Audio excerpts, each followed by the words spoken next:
Greetings, my name is Tamara Paulo, and I currently teach civics and world history at DeLand Middle School. Last year, I taught advanced placement civics and advanced placement U.S. history. I originally am from Rhode Island and have over 20 years experience. My education started at Rhode Island College, and I earned my teaching degree in secondary education, majoring in social sciences. I then graduated with my master's from Providence College with a degree in history.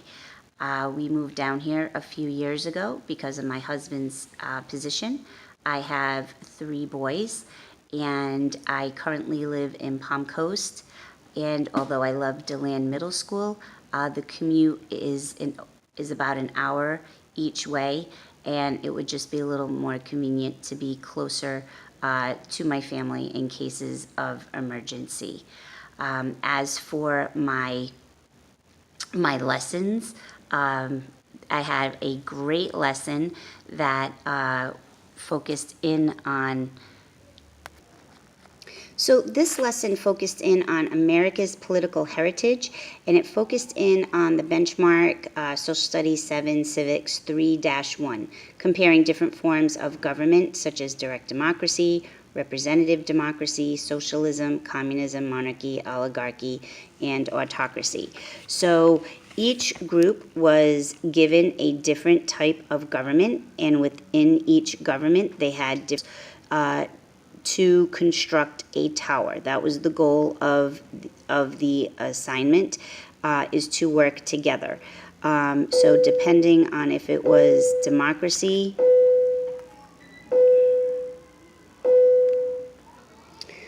so each team had only a few materials. They had straws, they had a pair of scissors, they had Play-Doh, and that's it. And then they had whatever style of government they had. And again, according to whatever the card said, for instance, anarchy, no one could speak at all.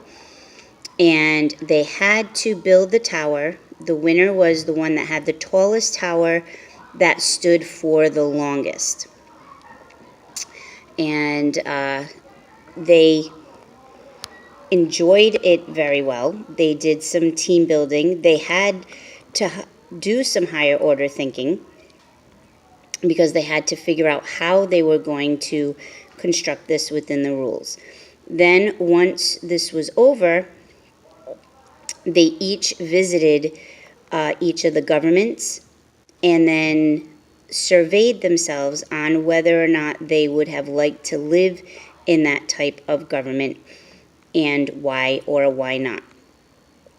So I'm kind of combining both of those questions for a lesson that looked at higher order thinking, group work, and hit the standard.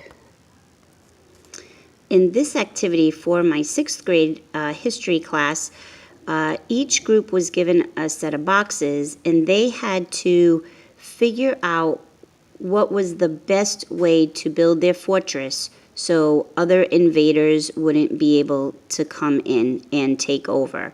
We were looking at the sequence of the Sumerians and the Babylonians and the Assyrians and who took over and what they did.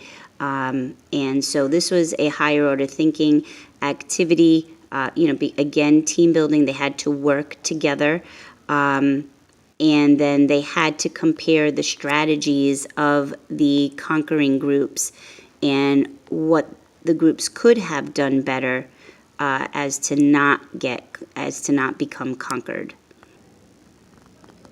As for my classroom environment and the essentials for maximum learning, I believe middle school students need to be active. They need to be up and around.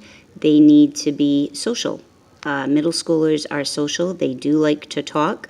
The challenge is to keep them on task talking about civics or history rather than, what's on social media and Snapchat. If I did not have good classroom control or good classroom discipline, I wouldn't be able to do a carousel activity like this because the kids wouldn't be cooperative. As you can see, the students are engaged. They have many examples to look at.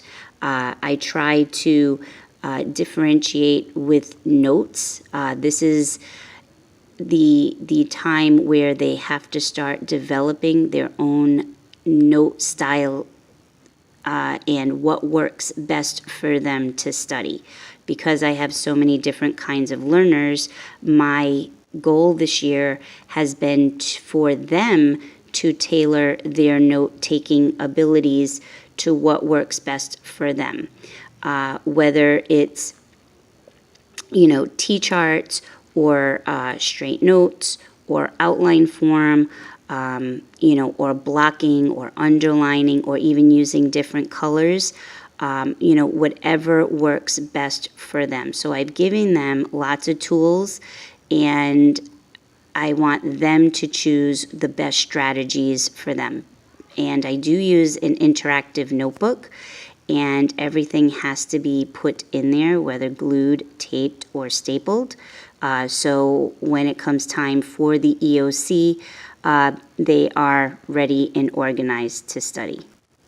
This is one of my students showing off her interactive notebook and how she color codes everything. She's got different colored tabs, and she uses different colored inks for her. She also created her own table of contents because every page isn't exactly the same, because I have different students that might need extra materials, so they have a few more papers to put in there if they didn't meet standard or meet the benchmark.